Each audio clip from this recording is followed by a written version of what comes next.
This video is not for whales and dolphins, it's for you because you are just like me. And holy rupture patch, Batman, we got some ruptures for you, baby.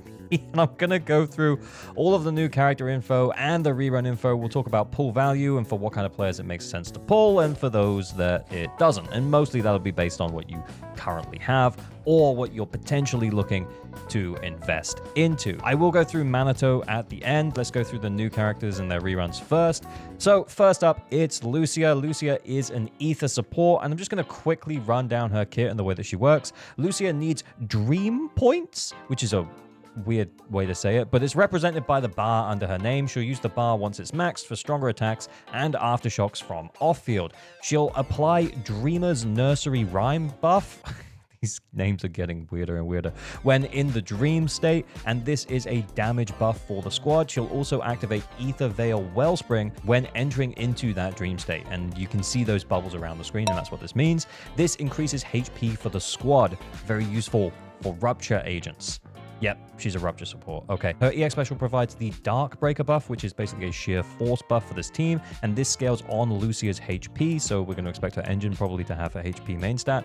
Her additional ability is with Rupture or Stun characters. The Dark Breaker buff also provides a crit damage buff, and her ult looks kind of awesome. It does damage and it heals, and it can extend the Ether Veil and shortcuts to Dream State and refunds some Dream points to extend if you're already in the dream state. So basically, yeah, she is a Rupture support. She is the Rupture support that was promised. I think if you already have a Yixuan and you're enjoying playing your Yixuan and you want your Yixuan to feel stronger, then I think Lucia becomes a really good pickup. I think on the other side of things though, if you already have a support for your Yixuan that you're pretty happy with, that might be Fufu already, and we'll talk more about Fufu on the other side in just a moment, but I don't necessarily think that she's essential for Yixuan. I think that Yixuan's still in a pretty good spot, generally speaking. She's still a very strong DPS. We don't need to pull Lucia for Yixuan. However, she is a limited S-rank support in a Hoyoverse game. She is, however, though, the most niche limited S-rank support that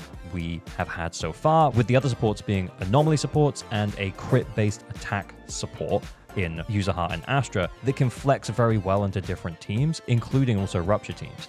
With Lucia providing the sheer force buff, she becomes a little bit more niche and a little bit less of a, oh, you should probably just get the new limited S-rank support. So I think if you're not planning to build Rupture teams and stuff, then maybe you can skip, but I do think that there's probably going to be quite a lot of content tailored around Rupture teams as we move forward, and we'll talk about that some more in just a moment. On her banner as well, you're also going to get Manato. Manato is also going to be given away as a free A rank. I'll talk more about his kit later, but it also does mean that if you don't have a Yixuan and you're not really interested in Yidhari, you might be able to scrape by with Manato for a while, especially if you get a decent amount of Mindscapes from pulling on Lucia's banner.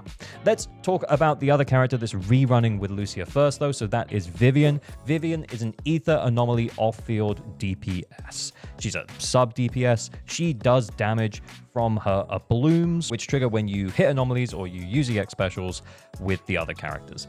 I feel like I've talked about Vivian enough. I think Vivian is probably one of, if not the best anomaly agent in the game, but she relies on you having another anomaly agent. So again, we're going to keep this simple. She's not the new character. We don't have to go super deep on her kit, but what I am going to say is that if you are already invested into anomaly and you don't have a Vivian, now's the time.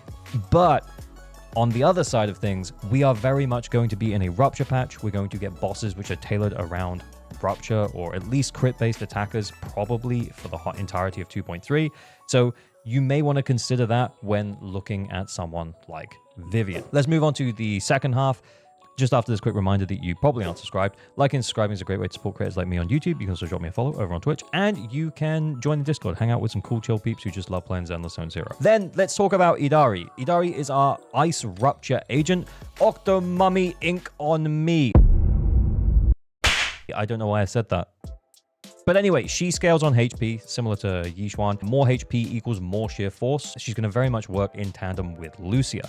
Now, she can also lower her own HP, which is really cool and interesting mechanic. And the more she lowers her own HP, the more damage she deals. And then as she lowers her HP, the more decibels she gains. So some of the healing-based mechanics from Lucia's kit come in really useful here, because that's going to help you to generate more decibels from lowering your own HP, which is kind of cool. Her additional ability requires a stun or support, and that's going to give you an additional crit damage increase as long as you are at or under a certain amount of HP. And when under Lucia's or her own Ether Veil, because she can actually trigger her own Ether Veil, we'll talk about how that works in a moment, she does additional attacks, proving huge synergy between both her and Lucia. Now, the third strike of her basic restores some HP, so she does have some self-restoring HP mechanics, and then when you hold her basic, it sucks up her HP to do a spin attack, and there are 3 charge levels to this. Her EX special restores HP on a hit, it can also parry, and it will max her charge, and then Yidhari's ult is a little bit different. It works kind of differently than other ults, I guess. After her charge attack, EX special, or chain, she'll use her decibels automatically if she has 3000 or more to activate her own Ether Veil, and it works the same as Lucia's with the increased HP, but it also speeds up her charge and charge attack. She still gets her own standalone ultimate too, and there's a small amount of guesswork here because I didn't actually say it in the live stream, but I'm guessing that she gets a standalone ult once per Ether Veil activation, so just you need to make sure you remember to use it. It's a big chunk of damage, right? So Yidhari is going to be our latest and greatest Ice DPS. The problem with Ice DPSs as a whole is that the game keeps balancing against the fact that they gave us an incredibly strong Ice DPS back in 1.4 that it feels like now they regret giving us because a lot of the content is tailored against Miyabi. And what might very well happen is, as much as you might very well pull Yidhari and feel like she does quite well initially, there will probably be a little bit of hang up where we get some of the other bosses coming back into the rotation, particularly ones with 40% ice resistance, and she might struggle against those kind of bosses as a DPS. The Zenless devs, they can balance it in whichever way they want to. They can make the meta for or against certain characters as and when they want to, and naturally Yidhari is going to look pretty strong when she comes out. And specifically for Yidhari, as much as you could pull Lucia for both Yixuan or Manato or Yidhari, or potentially a future Rupture agent, and she'll probably rerun when we get a future Rupture agent, I think Yidhari might be a character that really wants you to have Lucia. And I don't think that that's a great sell for a lot of free-to-play and low-spend players, but at the same time, you know, if you save for a whole patch and you're looking forward to these characters, then I think it kind of means that you give up the chance of getting, you know, an engine or an M1, and you make sure you get both Lucia and Yidhari if you particularly want Yidhari. I think that's what you should be planning for. From looking at their kits and the way that they've explained them, the synergy between them is extremely clear, and I think you should probably try and get both of them. However, if you just don't have the pulls for it and you're going to get Lucia on a rerun, or you're going to use someone else in the meantime, you know, Pan could probably do a pretty good job of providing at least some sheer damage support. The other character that we have on the second half is Fufu. She is a fire stun, basically a crit support, but she doesn't specifically work well with anyone within her element, like someone like Lighter does. She provides crit damage bonuses, which do typically work really well with Rupture agents. It makes sense for her to be running on Rupture patch, let's put it that way, because she's incredibly good with Yixuan, which kind of tracks that she's probably going to also be really good with Yidhari. If you are looking for a super premium team for Yidhari, you can pick it all up in this patch, but as we've already talked about, this is not for whales and dolphins. So, but if you don't already have a Fufu and you do have a Yixuan, Lucia doesn't really interest you, then actually picking up Fufu wouldn't be too crazy of a decision. She's also just a really good generalist stunner. She functions mostly from off-field, so you barely have to use her at all. You bring her on your EX, you bring her on your ultimate. She provides the additional 1000 decibel overcap, which means that you can have a little bit more flexibility with holding onto ultimates for a little bit longer without having to feel like you have to spend them straight away. And yeah, she's kind of neat. But then the last character that we should talk about is the A rank character, and I save it to the end because I didn't think that many people would be interested, but I'll talk about it really quickly. So he's going to be a fire Rupture agent, and he's going to be running on Lucia's banner, which means that if you do pull for either Lucia or Vivian, you might get a couple of copies of Manato. In terms of his kit, his basics are just physical, but it also looks like you can weave in specials to do fire damage. There might be a small timing thing here. Manato has a bar though, and when it's filled up via attacks, he will enter Molten Edge and then do bigger fire slashes. He consumes his own HP in this state, and it buffs his sheer force damage. He has an aura farming stance, which is weird, after he does his special, and if he gets hit during that, he will also restore some HP, and his EX special also restores HP and, you know, naturally does damage. His additional ability is stuns or support.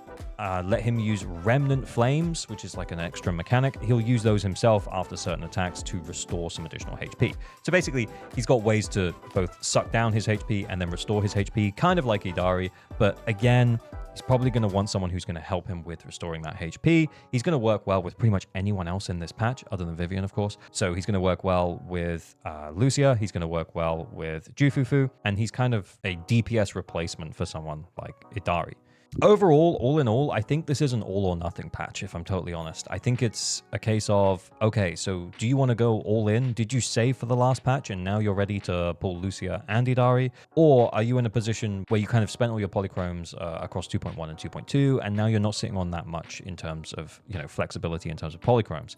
And I think if that's the case, I think potentially pulling Lucia is probably the better play if you are interested in running Rupture teams. For example, I think a lot of players will probably have pulled Yishuan back in 2.0, and I think taking her to the next level by pulling Lucia would be pretty sick. And then if we get a future Rupture agent, I remember there was a bit of a tease in the live stream for some future characters, and if we get one of those who's a Rupture character, you might be kind of thankful for the fact that you have Lucia. Of course, you should never pull a character for what they could potentially be in the future, and only pull them for what they are to you now. So if you don't currently have Yishuan, you aren't interested in running Yidhari, and you don't want a Manato, then probably don't pull Lucia. But anyway, that's about enough out of me. Thank you very much for listening.